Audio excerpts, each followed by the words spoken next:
bem-vindos ao Direito Mais Café. Hoje eu estou aqui com a promotora de justiça, a doutora Claire Vogel.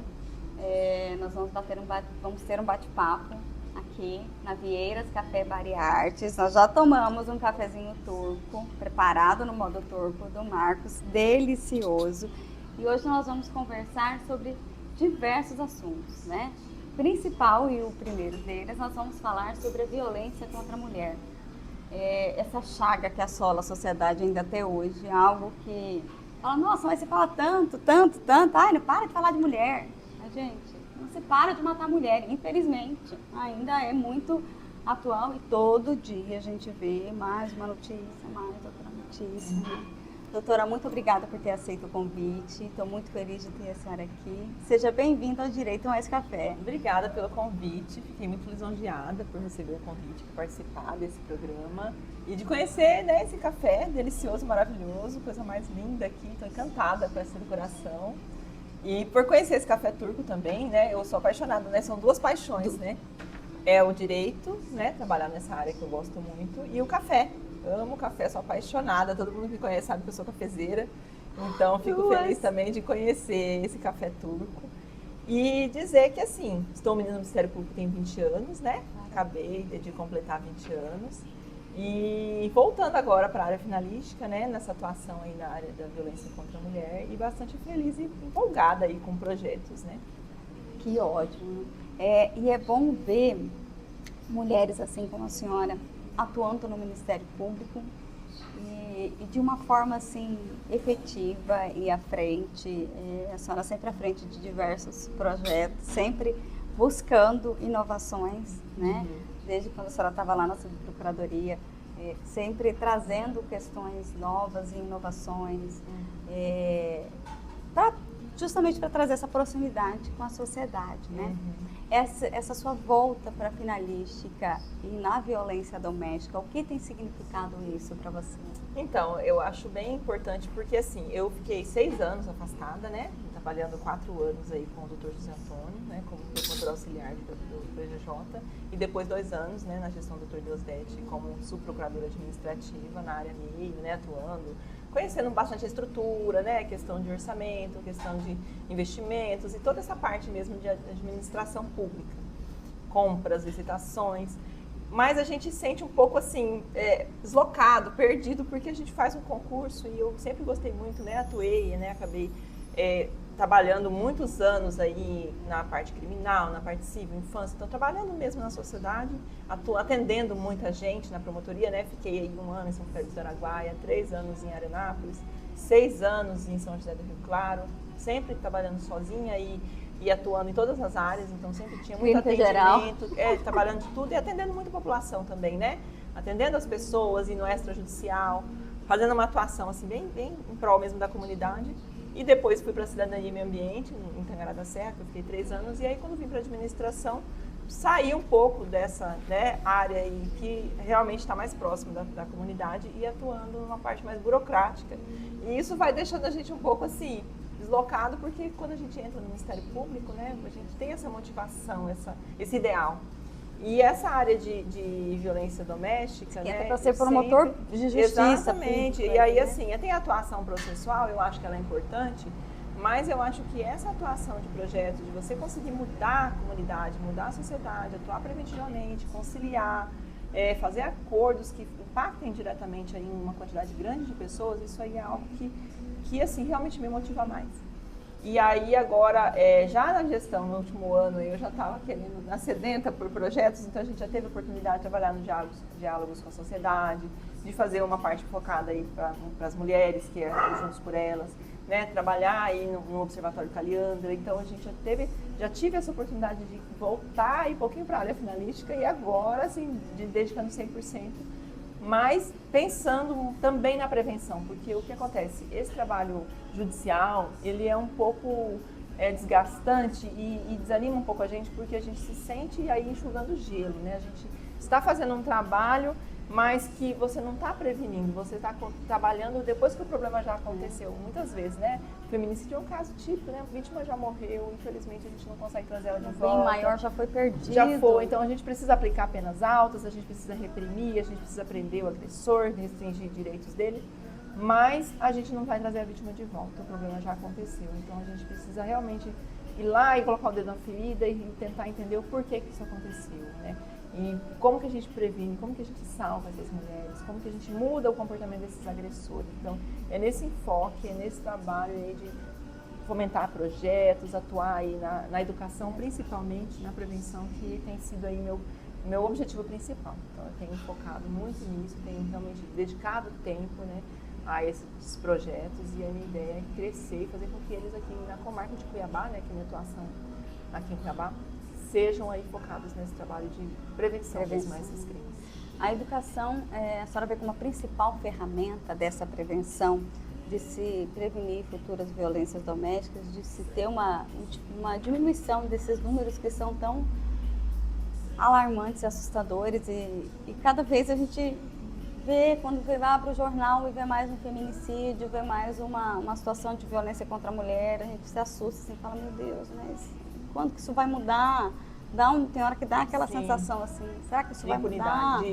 A sensação de impotência. Impotência. Né? De você não conseguir mudar essa realidade. Você vê os crimes acontecendo, os números subindo, e é mais uma situação que causa um horror, que causa um impacto forte, né? Crimes cada vez com requintes maiores de crueldade, crimes que você não imagina como que a pessoa conseguiu, né, fazer e pensar num crime daquele.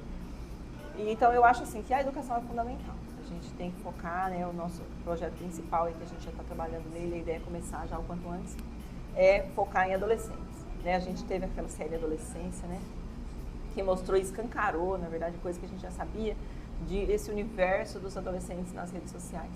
Esse universo do adolescente preso no seu quarto, tendo acesso a um mundo de coisas ruins na internet. Então a gente precisa, e hoje a gente percebe às vezes pais ausentes, né, por conta do ritmo corrido da vida, né, dessa dificuldade às vezes de interação, de se aproximar e de saber o que o adolescente está pensando, e o adolescente cada vez menos assim, antes o adolescente ia para a rua, encontrava os pares, né, mas hoje ele fica mais no seu, né, interage menos com as pessoas e interage mais, né, nas mídias sociais. E aí a gente percebe que há nesse universo aí uma cultura às vezes machista, conservadora, né, crescendo esse movimento, crescendo um movimento de meninas aí que tem essa ideia de serem esposas troféu, né, de terem esse comportamento mais dominado aí, né, um comportamento passivo, isso, exatamente, que não tem um papel assim muito forte na relação e que acaba sendo dominada e aceitando certas coisas, né? De não ter aquela visão de ingressar no mercado de trabalho. De ser independente, né? Já começa num pensamento de dependência, então isso é muito perigoso. A gente tem visto esse movimento crescer aí mundialmente, que já está vindo para o Brasil também.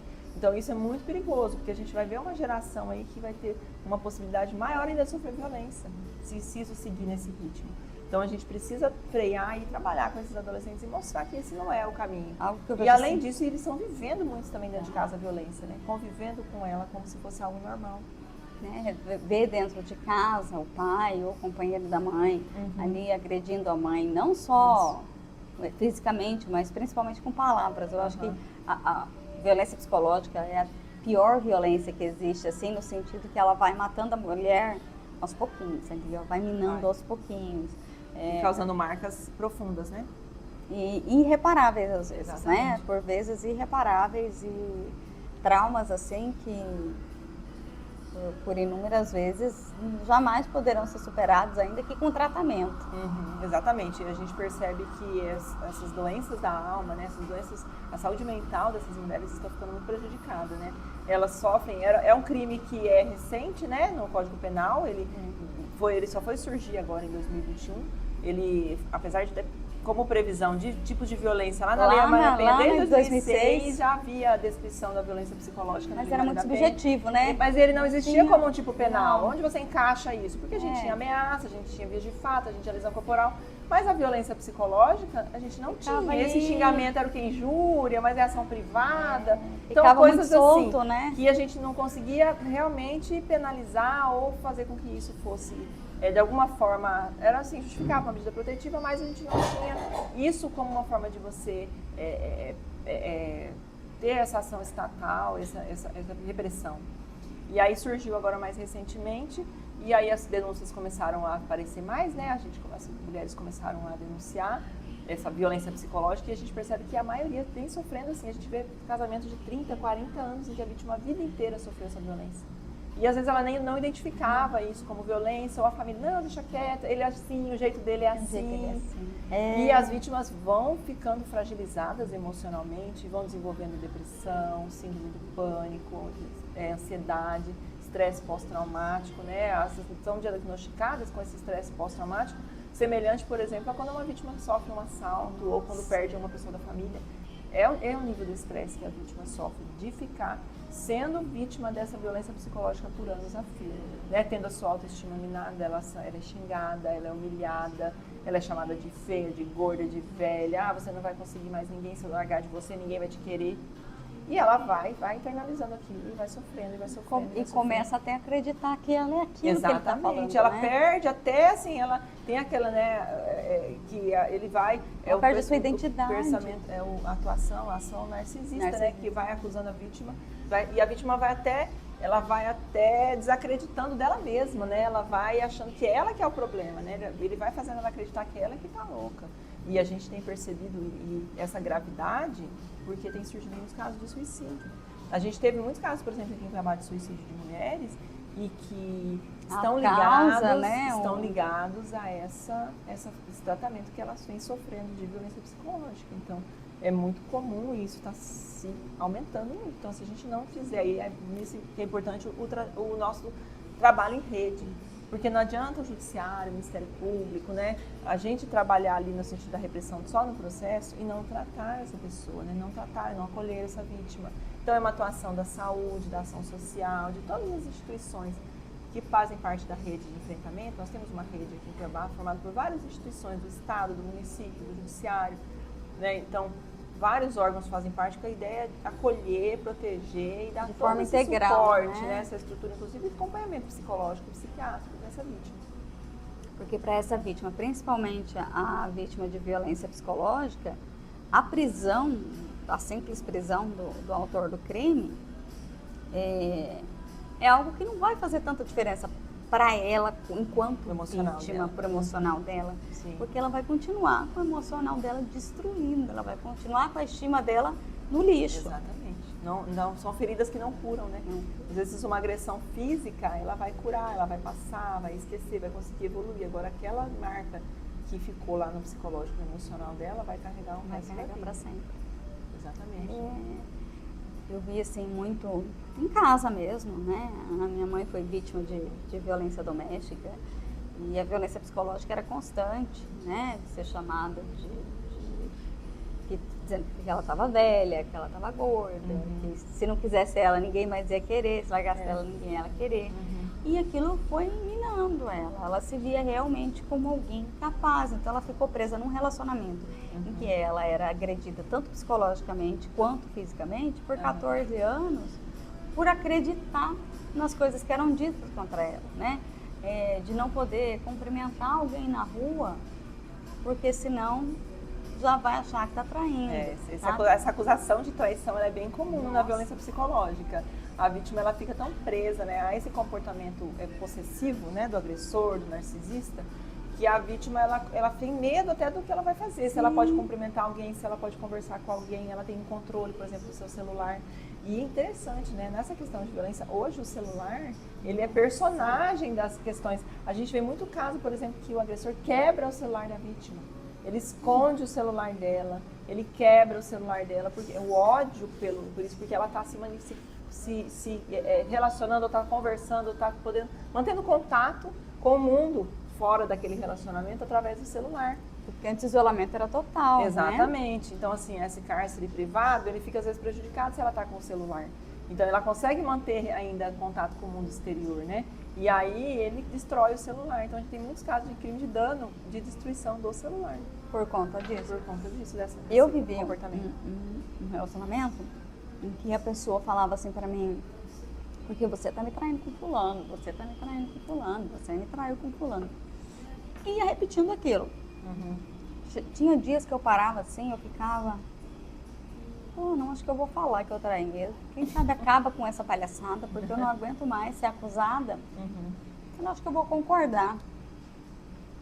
De tanto ouvir aquilo todos os dias, eu passei e falei, não, acho que tinha dias que eu parava e falava, acho que hoje eu vou falar que sim, porque vai acabar, ué, porque eu falo que não, ainda continua todo dia na mesma história.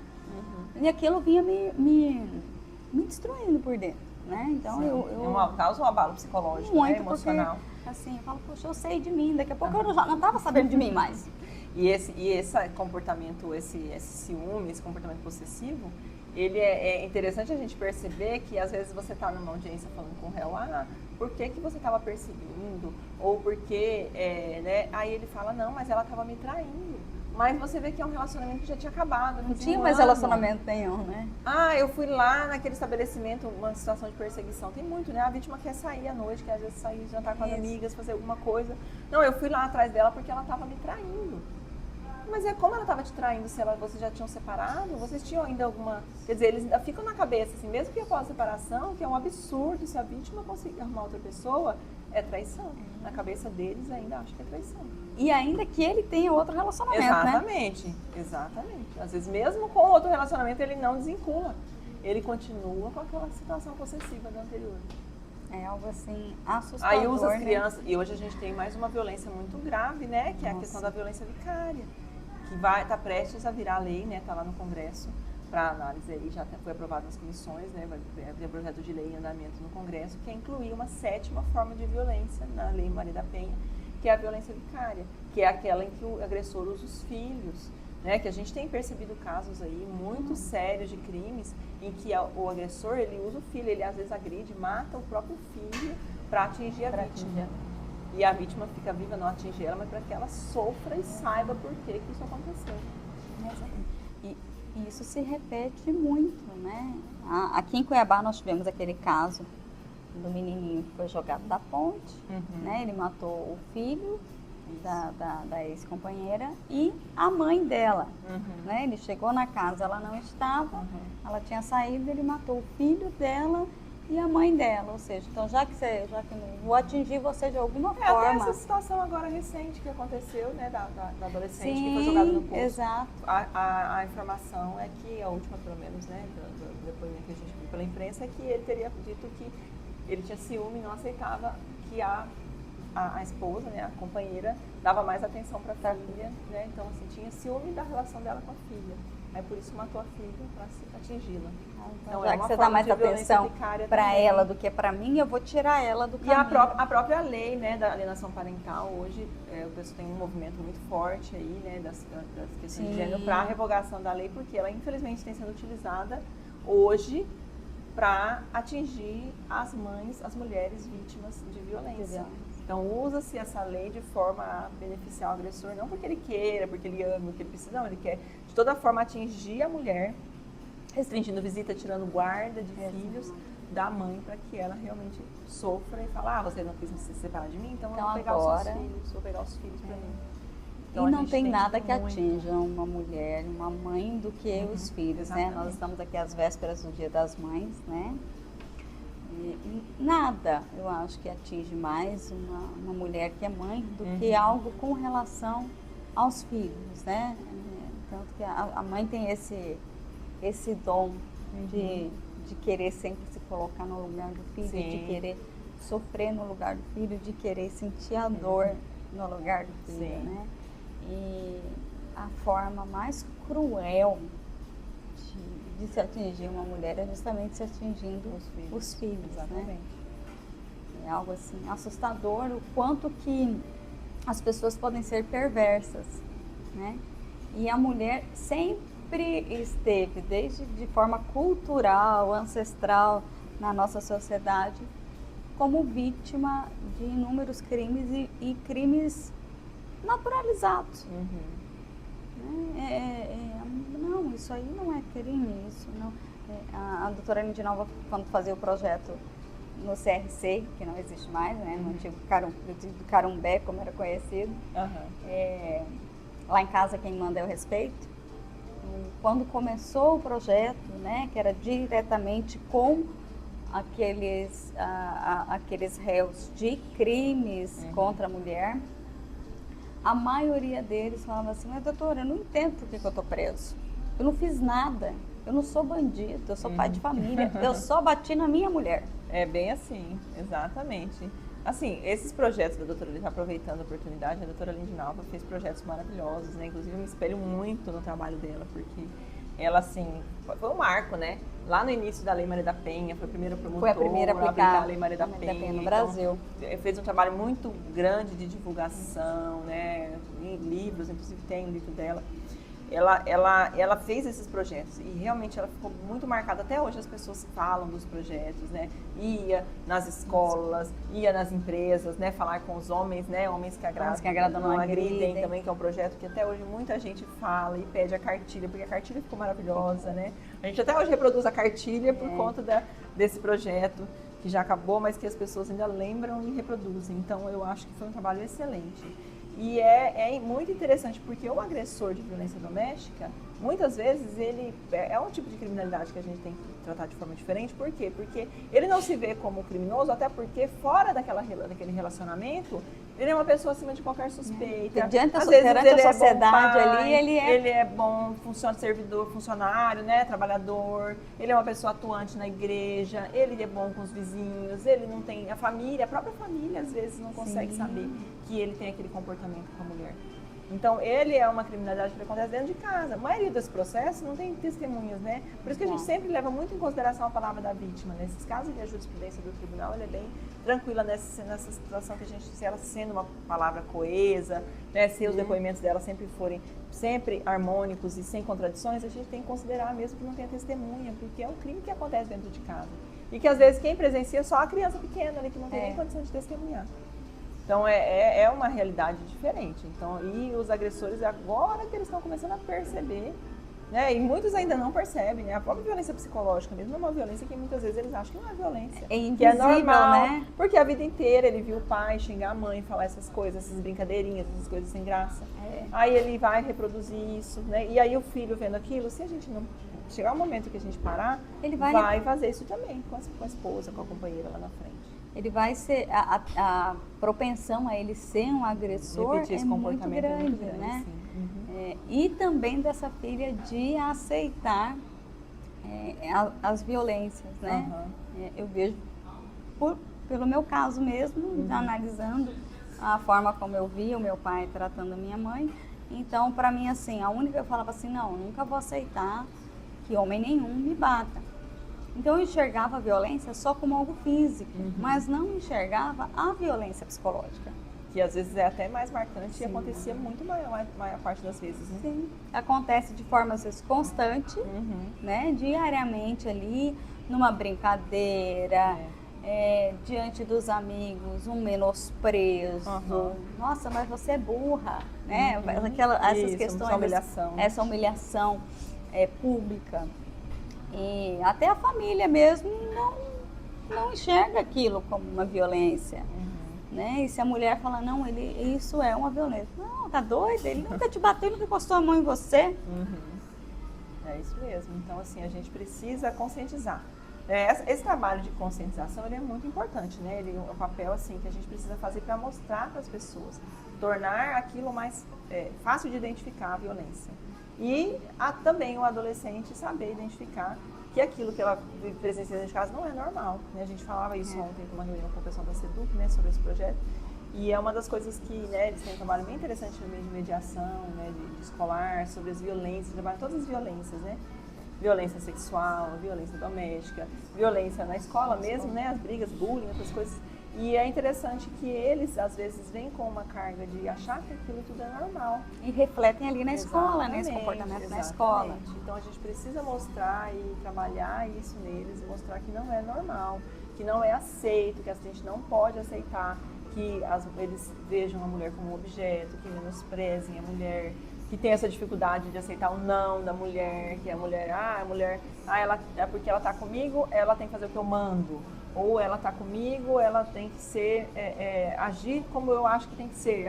Tem que usar a roupa que eu quero, não pode mais pintar a unha, não pode ir no salão. Tem muito disso, né? Não deixa a mulher mais se arrumar.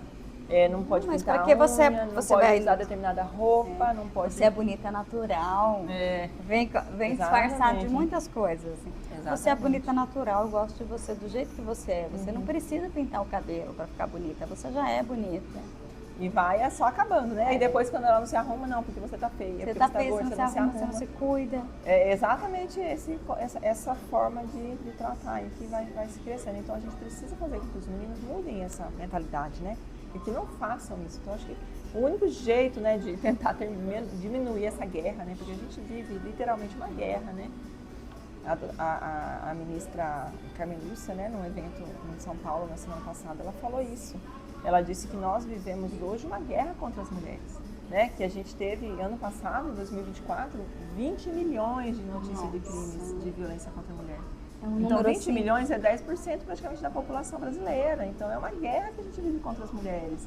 Desde crime de ameaça, violência psicológica, perseguição, até o feminicídio, são 20 milhões. É muita coisa. Você imagina 20 milhões de mulheres. Uma guerra silenciosa. É uma guerra que a gente precisa enfrentar.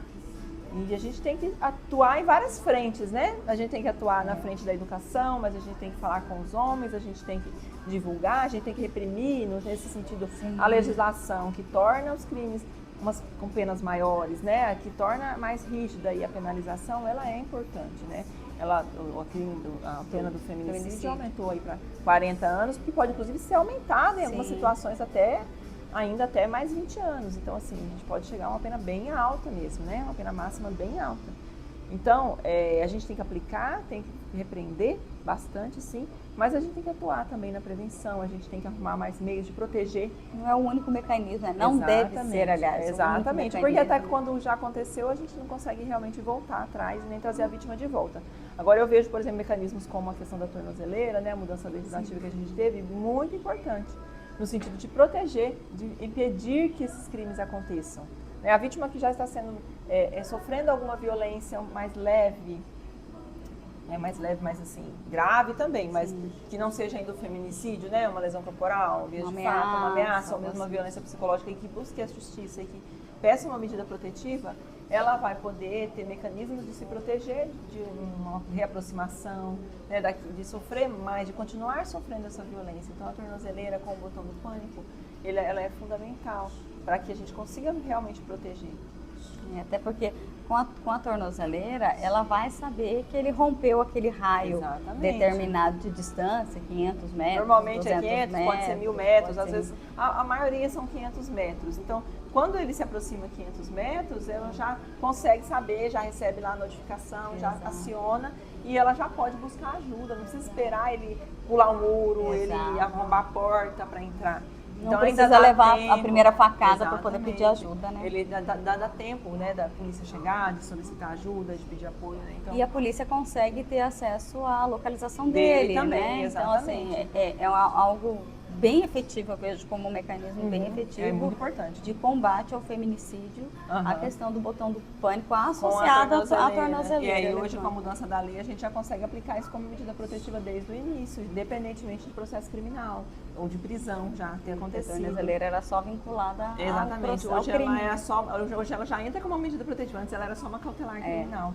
Então, a gente já é um mecanismo a mais de proteção da vítima, né? Uma forma que você consegue. E hoje, a medida protetiva ela pode ser aplicada de forma autônoma, independente também de você ter um boletim de ocorrência. Antes havia a obrigação de ter um boletim de ocorrência. Então, a vítima se sentiu ameaçada, ela acha que ela precisa de proteção, ela pode entrar direto com a medida protetiva. Inclusive, o nosso Observatório Caliandra, nós temos lá, né, a Polícia Civil tem o portal, pelo Observatório Caliandra a gente consegue fazer a solicitação de medida protetiva. Também tem um link que vai direto lá para o portal da Polícia Civil que pede a medida protetiva. Que legal, eu vou colocar no YouTube o link do nosso observatório também. O observatório, né, ele é um queridinho, né, acabou de fazer um ano, nosso projeto, que ele é um projeto assim, que ele surgiu com a necessidade de ter mais informações de feminicídio inicialmente, né? A gente via a própria imprensa, né, demanda da própria imprensa, dessa dificuldade de você reunir no mesmo local as informações de feminicídio. O que a gente tinha era informações esparsas, uma notícia aqui, uma notícia ali, mas você não tinha essa reunião de estatísticas sobre isso. E aí a gente, em parceria com a Polícia Civil, fez esse portal, né, que é o nosso Observatório Caliandra, pelo site do Ministério Público você consegue acessar, tem um cardzinho lá bem no início, assim, fácil de acessar. Entra no observatório, lá tem dados de feminicídio dos últimos 5 anos, com estatísticas divididas por local, por cidade, por perfil da vítima, perfil do agressor, escolaridade, arma utilizada, né, horário do dia, escolaridade. Então, várias informações referentes à estatística mesmo de feminicídio dos últimos 5 anos. E a gente tem também outras informações. Agora a gente já conseguiu colocar os dados de medida protetiva também, para saber quantas medidas protetivas já foram aplicadas em tempo real também. A ideia é a gente incluir todos os dados de violência doméstica, ampliar ele mesmo no sentido de ter as informações de tudo, né? De centralizar de tudo ocorrência, ali. de ameaça, de tudo. Todos os crimes de violência doméstica. A ideia é a gente trazer tudo para cá, para o observatório. E a gente já trouxe também uma policial civil, que é responsável por essa parte de estatística na Polícia Civil, então ela que faz essa alimentação em tempo real, então acontece os fatos, é lançado lá pelo sistema da Polícia Civil, ela já consegue atualizar o observatório. Como ela já tem acesso direto ao sistema então da Polícia Civil. Ela faz todo esse trabalho já de estatística, então a estatística é muito atualizada, né, diariamente atualizada. E aí a gente tem outras coisas também, né? A gente tem o quiz do respeito para saber se a pessoa está com dúvida, se ela está sofrendo alguma violência, ela pode ir lá responder as perguntas. Nós temos o nosso memorial, né? Em memória delas, que é um mural das vítimas, que tem lá as vítimas de feminicídio, que foram atendidas aí pelo nosso núcleo de defesa da vida, né? Os familiares são atendidos, né? Há esse apoio psicológico aos familiares pelo núcleo de defesa da vida. E eles são questionados se eles se autorizam a colocar lá a foto da vítima, com um resuminho do que ela era, né? Quem ela era na sociedade, se ela tinha filhos, né? O que ela fazia, para mostrar que ela não é só mais um número, né? Ela é uma identidade para essa vítima, era uma pessoa, e aí pra gente lembrar mesmo dela, né? A importância de deixar essa memória da vítima. E a gente tem também material informativo, a gente tem as cartilhas, seja as nossas cartilhas lá do Espaço Caliandra, cartilha do CNMP, né, a campanha agora que está sendo feita de combate ao feminicídio pelo Conselho Nacional do Ministério Público. Temos uma cartilha bem interessante sobre narcisistas, né, que a doutora Kelly Arfux fez e nos passou, que é específico para você identificar o comportamento narcisista. Bem interessante, até as meninas estão começando a namorar, conhecem alguém, para saber se o comportamento adolescentes principalmente. Para identificar um comportamento narcisista. Olhem essa cartilha, leiam e observem. Não deixem chegar num extremo, tanto de uma agressão física quanto de um possível feminicídio, para vocês abrirem os braços. Se chegar no feminicídio não vai ter mais jeito de abrir os olhos. Mas se chegar numa violência física, para abrir os olhos de que aquela pessoa é um possível agressor ou um tendente a ser um agressor de mulher, né? Exatamente, eu acho que assim, a gente tem material informativo, né? E ali também, além dessas várias cartilhas, inclusive de outros MPs, essas cartilhas dos projetos da doutora Lindina Alva também a gente colocou lá, então está acessível lá para quem quiser consultar ou reproduzir, né? E trabalhar inclusive nas escolas, né? Com os alunos, então a gente tem um material farto lá informativo. E a gente também tem os canais de atendimento, tem a promotoria virtual, que você pode fazer uma denúncia, você pode procurar a nossa ouvidoria, né, que é 127. A gente tem o 180, que é o número, né, do nacional. Inclusive as denúncias do 180 de Cuiabá, todas a gente recebe lá no Espaço Caliandra. A gente recebe todas as denúncias do 180, chega pra gente lá atender. Quando tem essas denúncias, a gente atende a vítima. E aí lá tem o link da Polícia Civil para fazer medida protetiva, o 190, todos os canais. Vai direto e já faz. Então ali é um portal de vários serviços, assim. Então quem precisar, quem tiver às vezes com dúvida, ou mesmo consultar processos de feminicídio que aconteceram. A gente tem lá o link, tem lá os cadastros de todos os processos com o nome dos réus, que é o nome da vítima a gente não pode divulgar, né, nos processos, mas o nome do réu está lá e aí a pessoa pode consultar e saber como é que está, se já foi oferecida a denúncia. Quando não é processo de segredo de justiça, a maioria não é desses de feminicídio. Então, não sendo segredo de justiça, está lá e a pessoa pode consultar, consulta pública lá do PJI. Nossa, que legal. E assim, é importante essa informação, né? Eu acho que fomentar a informação traz mais lucidez naquilo que a gente joga luz, né? A gente consegue evoluir. Enquanto tá lá no escuro, igual a antigamente falava, em briga de marido e mulher, não mete a colher, porque era algo que ficava dentro de casa, escondido, todo mundo fingia que não via, né? E é triste, né? E esses dias eu vi uma situação, não sei se você chegou a ver, um advogado famoso lá do Nordeste que agrediu a companheira. E que as Nossa. pessoas passavam, ele batendo nela, e passou, acho que um vizinho, 2 vizinhos, e a câmera filma a pessoa passando e a pessoa não faz nada.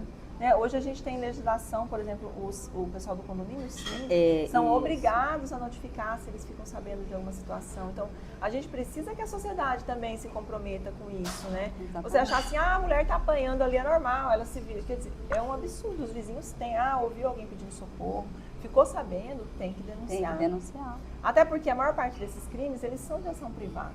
Hoje, o único Exato. desses crimes que depende de representação, desses mais graves, tirando aqueles de ação privada, né, crimes contra a honra, mas desses outros crimes todos, nem a ameaça mais depende de representação, já é incondicionado, só a perseguição.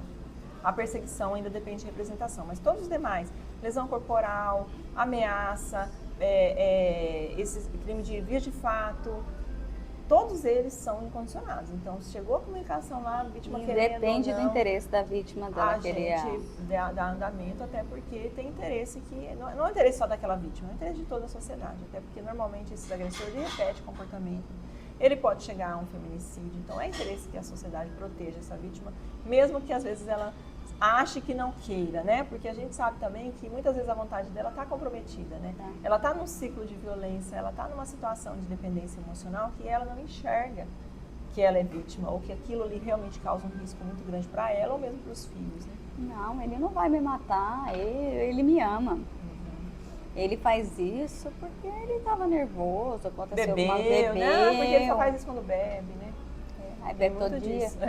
Tem muito disso. Tem muito dizer, não, Tem. ele quando tá ação é maravilhoso. O problema é quando bebe. Trabalhador, bom pai, não deixa faltar nada dentro de casa e tal. Mas é só quando ele bebe que ele sai do controle.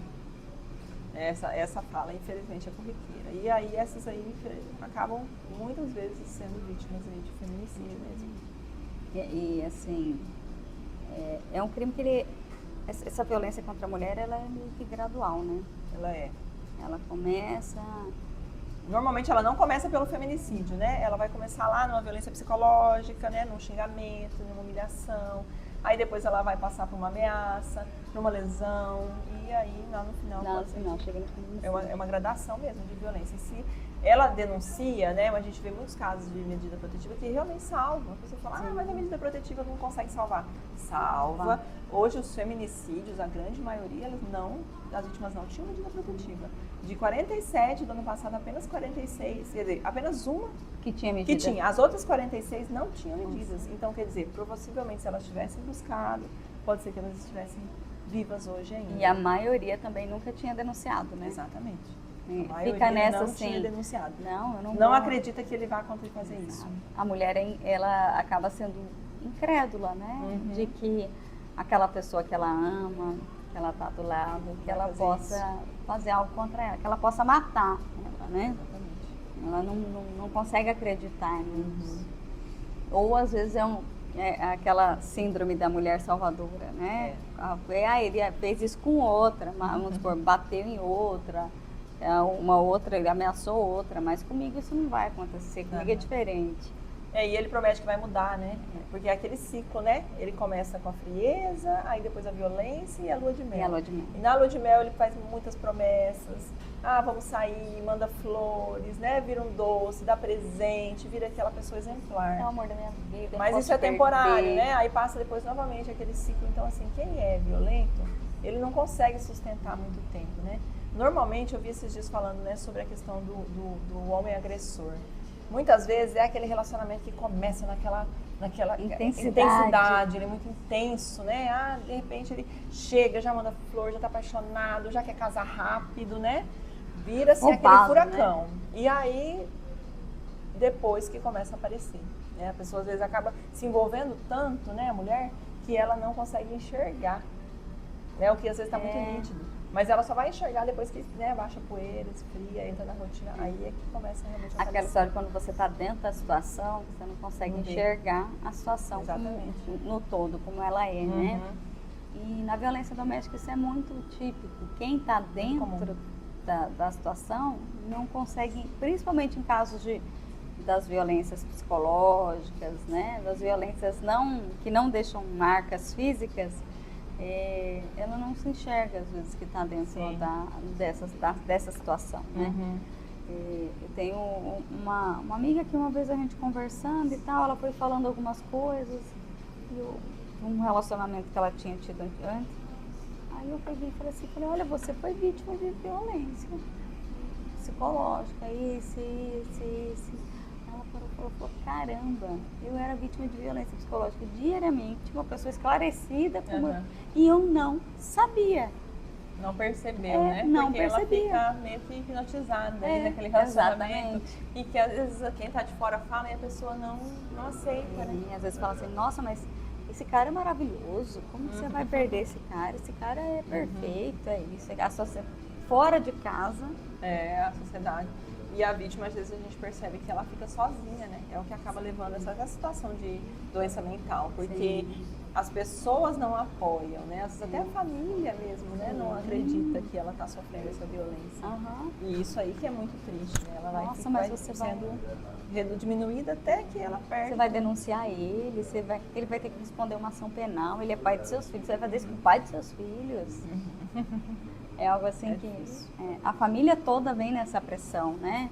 Aí às vezes utilizam os filhos, né? Mãe, você vai prender meu pai. O próprio filho, às vezes. E a mulher fica nesse ciclo, né? Nesse ciclo. Então, aí a gente está aí para tentar ajudar, né? Estamos aí, o Ministério Público, a ideia é que a gente faça esse atendimento. Nós temos nosso espaço Caliandra lá, para atendimento das vítimas, para tentar conscientizar as vítimas, né? Encaminhar aí para os órgãos responsáveis, né? A gente não faz o atendimento psicoterapeuta, mas a gente faz aquele atendimento inicial para entender as demandas, né? A gente sabe que tem muitas mulheres que também estão em condição precária, que não tem mínimo, né? Que às vezes tem essa dificuldade até de criar os filhos, né? De conseguir sozinha se reerguer, que não trabalhou, que às vezes não se qualificou, que não trabalhava fora e que tem essa dificuldade aí de começar de novo. Então a gente tem realmente o apoio aí de outras entidades, né, que fazem esse trabalho.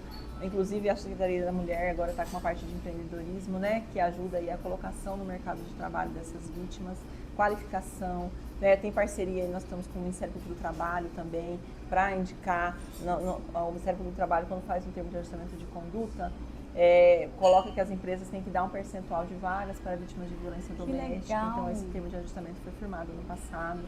E a ideia é fomentar que as empresas mesmo façam deem esse apoio também social, no sentido de trazer e melhorar, conseguir encaminhar essas vítimas aí para o mercado de trabalho e dar uma qualificação para elas. Essa resposta é muito além do judicial, do processo penal, é algo assim essencial para a reconstrução da vida dessa mulher, né? Exatamente, porque assim, o processo, como eu falei, né, não vai resolver o problema, ele vai dar uma resposta, né, dependendo da situação, ele vai ajudar a prevenir uma situação mais grave, né, ou ele vai ficar sendo esperto, porque aí ele não vai, ele já agrediu, mas aí ele sabe que se ele fizer mais alguma coisa, então nesse ponto ele pode ajudar. Mas o problema já aconteceu, então a gente se sente como se estivesse enxugando gelo, e a gente não está fazendo, não está impedindo que isso aconteça, os crimes, né? A gente está só lá apagando incêndio. Mas acho que esse trabalho extraprocessual, esse trabalho em projetos, esse trabalho de articulação com a rede, né? De você conhecer o trabalho, fomentar e fazer com que funcione, isso aí é muito além, assim, é realmente onde o Ministério Público pode fazer a diferença e pode ajudar e devolver mesmo à sociedade todo o investimento que ela faz na nossa instituição. Eu acredito que nesse trabalho extrajudicial é onde a senhora, como promotora de justiça, deve se realizar profissionalmente, deve se sentir realizada, que está entregando algo de fato e de verdade, algo concreto para a sociedade. Exatamente, é onde acho que a gente consegue ver o resultado do nosso trabalho, né?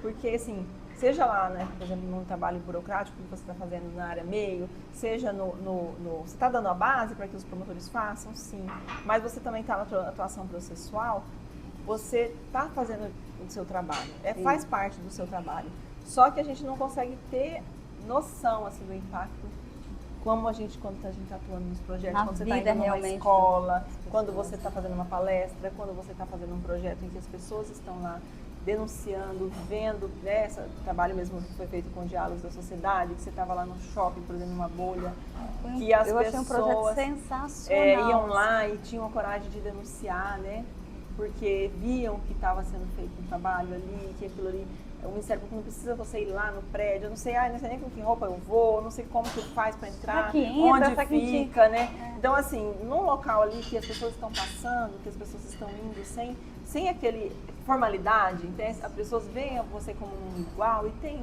né, mais coragem de denunciar. Então, a gente recebeu tanta denúncia. Foi um projeto tão interessante, inclusive que agora a atual gestão está repetindo, né? Que voltou a acontecer, e eu acho bem interessante que não acabe mesmo, porque é um projeto que vai ajudar muito que as pessoas conheçam o Ministério Público o da trabalho sociedade, do Ministério né? Público, né? Então a gente teve vídeos, a gente teve uma publicidade aí de outdoor, ônibus, vídeos passando dentro dos ônibus. Então é uma forma das pessoas saberem para que serve o Ministério Público e poderem procurar também quando precisarem, né? Às vezes você está ali e a pessoa vai lá porque ouviu você falando numa entrevista, né, na TV, no rádio, ou mesmo quando você foi num centro comunitário, né, numa escola para falar, né, que é diferente de você estar lá no seu gabinete, né, esperando as coisas chegarem. Você vai lá e eles já criam uma liberdade maior. Então eles precisam saber que o Ministério Público está próximo, que você consegue enxergar que tem acesso, né? Exatamente. Então isso é muito, muito importante. Acho que a gente precisa sair um pouco dessa formalidade, sair um pouco, né, desse pedestal que às vezes às vezes as pessoas se colocam, e mostrar que você está ali na sociedade, que você está trabalhando para eles, né? Porque na verdade é isso, né? Você é um servidor público que trabalha para as pessoas, né? Você está a serviço da sociedade, né? Não é ali para exercer aí, nem, né, ficar lá isolado num castelo, lá separado. Exato. Acho que você precisa realmente se mostrar mais próximo. E aí as pessoas sentem isso, né? Quando você se aproxima. Então eu acho muito interessante esse trabalho, e é onde eu realmente me realizo, é onde eu acho que eu estou fazendo o que eu me propus a fazer, né? Quando eu estudei, quando eu passei no concurso 20 anos atrás lá. Que é prestar esse serviço para a sociedade. Exatamente, fazer essa diferença, né? Por isso que eu fico bem realizado de estar nessa promotoria, porque é uma promotoria que a gente consegue fazer isso e perceber mesmo o impacto. Não é fácil, né? É uma situação que, assim, ela reflete, na verdade, né? Essa situação de violência contra a mulher, ela reflete muito da estrutura da sociedade. A gente sabe que nós temos um machismo estrutural, a gente sabe que nas instituições ainda essa dificuldade das mulheres galgarem, né? Os cargos mais elevados, né? Cargos de chefia. Elas normalmente estão aí em cargos mais secundários, em mais auxiliares ali, ó. Coadjuvantes e não lá, né, na cabeça não protagonista. Da instituição. Porque, como eu falei, né, nessa mesma fala da doutora, da ministra Carmen Lúcia, né, ela foi muito feliz na fala dela, e eu achei muito importante ela, como, né, o poder que tem e o impacto, falar isso também. Mas nossa sociedade ainda tem essa dificuldade, os homens às vezes têm essa dificuldade de aceitar que uma mulher ocupe um cargo, ou que tire, né, porque eles, na verdade, eles apoiam, mas eles apoiam quando você está ali embaixo, né, na hora que você está lá ameaçando, né, tirar o poder, eles já não se sentem tão à vontade. Olha, eu apoio mulher, eu gosto de mulher, eu sou filho de mulher, sou casada com uma mulher, mas... elas têm que ficar ali, fica né? Fica aqui, ó. Fazendo ali o trabalho coadjuvante. Aqui você não precisa chegar, não. Aqui você não é seu lugar. Então, assim, nas empresas, né, a gente vê que as mulheres, muitas têm, mas ainda há essa dificuldade delas conseguirem, por mérito, alcançar esse espaço. A gente vê mulheres ganhando menos, né, principalmente na iniciativa privada, fazendo as mesmas funções, ganhando menos que os homens. Ainda hoje, né? A gente vê nos órgãos públicos, né, o nosso próprio, a gente tem que fazer a crítica, né, interna. O nosso próprio Ministério Público nunca teve uma chefe, né, nunca teve uma procuradora-geral mulher. Acho que a gente precisa ainda evoluir muito nesse sentido, né? A gente tem dificuldade, a gente vê, por exemplo, nosso Conselho Superior, na gestão passada só tinha uma mulher, agora tem duas, então ainda é minoria, né? Dos 11 que estão lá, apenas 2 mulheres. Então, assim, alguma pauta que tenha interesse feminino dificilmente vai passar. Exatamente. Por quê? Porque a maioria sempre é homem, então não são os homens que vão nos apoiar. Não. Eles não vão ter esse interesse de fortalecer as mulheres que realmente têm que se unir. Tem que se apoiar mutuamente. Para se chegar a essa equidade de gênero. E essa igualdade, ela precisa, né, não é uma cota. A gente tem essa situação das listas exclusivas de mulheres, que o CNJ já determinou, alguns ministérios públicos já implementaram, como o MP do Paraná, mas que o nosso MP não passou. Não passou, Primeiro por essa composição, né, excessivamente masculina do Conselho, né? Mas também porque não houve uma movimentação e um apoio também, né, maciço feminino. Até mulheres eram contra. Então, assim, enquanto a gente não se unir realmente fazer algo... Mulher tem que lutar Exatamente, por mulher. o MP a gente nunca teve uma mulher que foi para o 5º Constitucional lá no Tribunal de Justiça. Sim. Nós temos ainda menos procuradoras do que procuradores, nós não temos uma paridade no Colégio de Procuradores. E aí os outros órgãos estão buscando essa paridade para melhorar essa representação. E o Ministério Público ainda está um pouquinho nós aqui do Estado de atrasado. Mato Grosso ainda estamos um pouco abaixo, ainda não chegamos ainda nesse nível de desenvolvimento, Tribunal de Justiça de igualdade. Teve presidente, mulher, E lá já tem né? essa questão já das tem listas exclusivas, né? das Nós já listas tivemos exclusivas. desembargadoras, né? Exclusiva de mulheres para promoção, porque tem uma normativa do CNJ, o CNMP ainda. Eu acho que a última que subiu, na verdade, foi lista por conta de lista né? exclusiva, exatamente. Lista exclusiva. E no caso do CNJ e CNMP, é interessante, porque o CNJ já teve essa normativa, o CNMP ainda está lá, né, tá patinando. Segurando a nossa composição do CNMP já teve composição 100% masculina. Nós tínhamos comissão de mulher presidida por homem, porque só tinha conselheiros homens.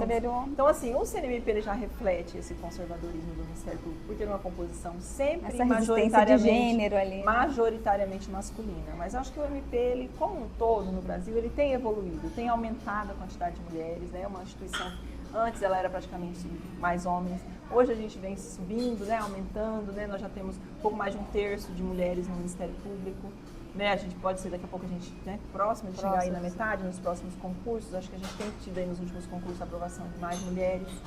Então a tendência é que a gente evolua, torcer para que isso aconteça, apesar das dificuldades, né, porque as mulheres às vezes não se candidatam, porque já tem essa diferenciação, né? Sim. É aquela história da corrida, né? O homem está lá correndo, a mulher está lá com ferro de passar, varal de roupa para limpar, é criança para segurar, é fogão para cozinhar. Então, assim, você tem todas umas outras, né, uma carga mental e outras atividades, além do trabalho, ainda para ter que conciliar, para conseguir ocupar o mesmo espaço essa e fazer a mesma carga mental função. da mulher, eu vejo que faz muita diferença, porque o homem levanta, toma o café, sai de casa e vai trabalhar.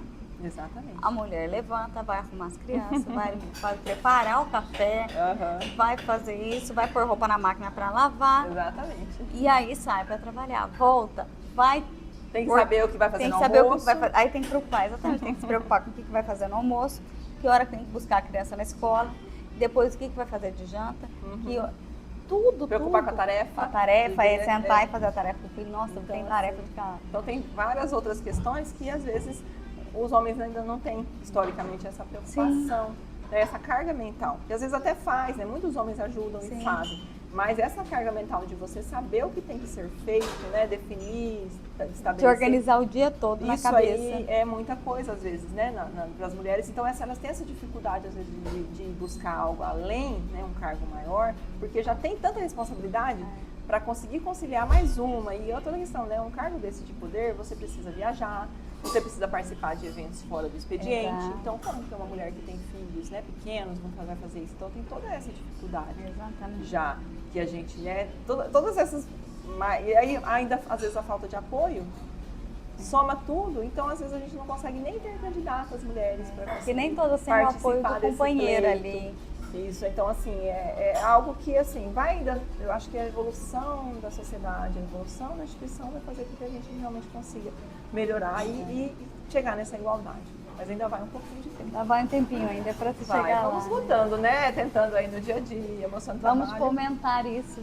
Vamos sim, né? Tudo, né? Tudo. Seja aí em casa, na comunidade, no trabalho, né? Na cabeça das nossas meninas também, dos nossos meninos, na educação em casa. Eu acho que isso é fundamental também. E principal pessoa que forma os meninos, a mãe. E muitas vezes essa mentalidade machista vem da mãe. Vem da mãe. Não, você não pode lavar a louça, limpar a casa, a sua irmã que faz. Isso é coisa de menino, isso é coisa de menina. Essa questão dos papéis, isso é um negócio muito complicado. Essa divisão assim, ó. Muito assim, por que a menina não pode jogar futebol? Por que a menina não pode brincar de carrinho? Por que o menino não pode pegar uma boneca? Porque ele vai ter que cuidar de uma criança também? Ele não vai ter que trocar uma fralda? Ele não vai ter que saber como é que dá de mamar? Então, assim... vira assim, ah, não, mas meu menino não pode brincar de boneca, porque isso aí é coisa de menina. Coisa de menina. Então, assim, é algo... Isso reflete lá na vida adulta. Exatamente. Por que daí ele vai chegar e não vai nem chegar perto das crianças? Ah, isso aí é a mãe que cuida, isso é a mamãe que... É a mãe que dá banho, é a mãe que troca fralda, é a mãe que alimenta, que faz dormir, é a mãe que faz tudo, porque... Exatamente. Então, isso aí é algo que realmente ainda é muito da sociedade, né? É muito da estrutura machista que a gente ainda tem, né?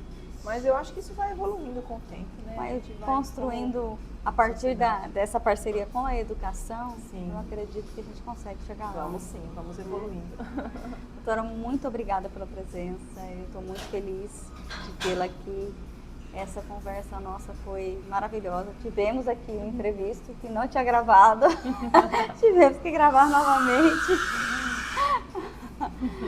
Erro de gravação, acontece. E estou muito feliz em tê-la aqui mesmo.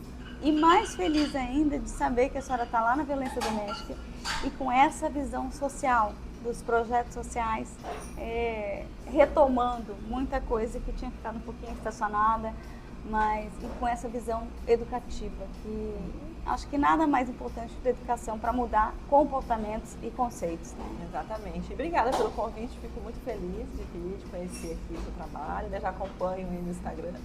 E as entrevistas sempre muito enriquecedoras. E assim, passa tão rápido, né? A conversa fluiu assim que a gente nem vê a hora passar. Exatamente. A gente podia ficar conversando aqui várias e várias horas, né? Sobre esse assunto que não tem fim. A gente vai lembrando de uma coisa e de outra. E agradecer mesmo.